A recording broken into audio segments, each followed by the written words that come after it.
Long story about Umar bin Khattab.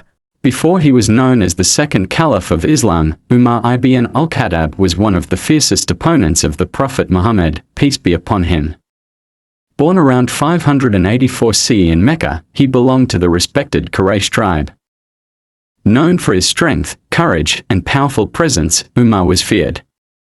He opposed Islam so strongly that he once set out with sword in hand to kill the Prophet. But destiny had other plans. Upon learning that his sister and brother-in-law had embraced Islam, his heart was shaken. He demanded to read the verses of the Quran they were hiding. What he read, verses from Surah Taha, pierced his soul. He cried, "This cannot be the word of man." He immediately set out not to harm the Prophet, but to accept Islam at Dar al-Arqam. His conversion was a turning point. Islam had gained a bold and vocal supporter.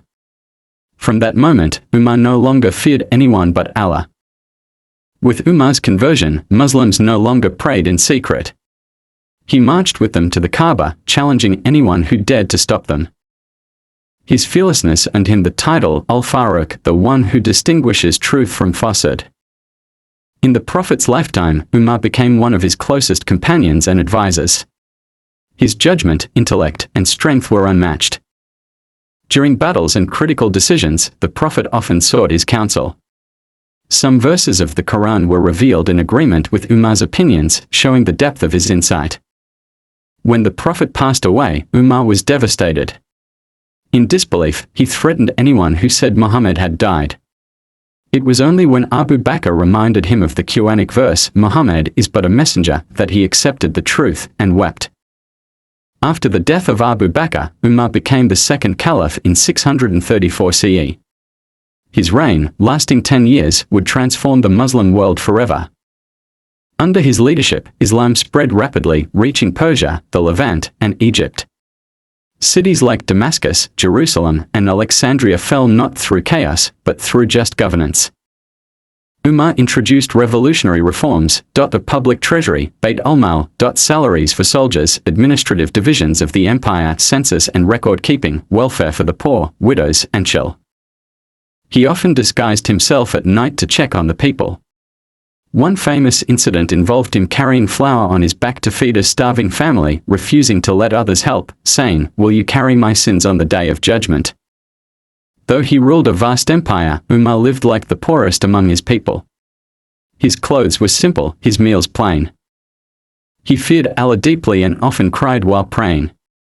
His famous prayer, "If a mule were to stumble in Iraq, I would fear that Allah would ask me why I didn't fix the road for it."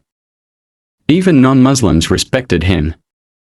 When he visited Jerusalem to receive the city's keys, he entered humbly on foot, in worn clothes, amazing the Christian patriarchs.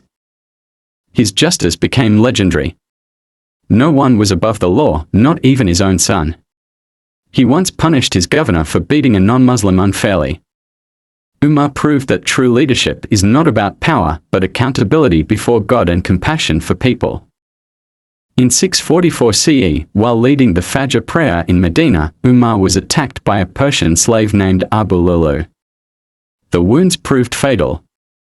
As he lay dying, he appointed a council to choose the next caliph, ensuring the stability of the Muslim world even in his final hours.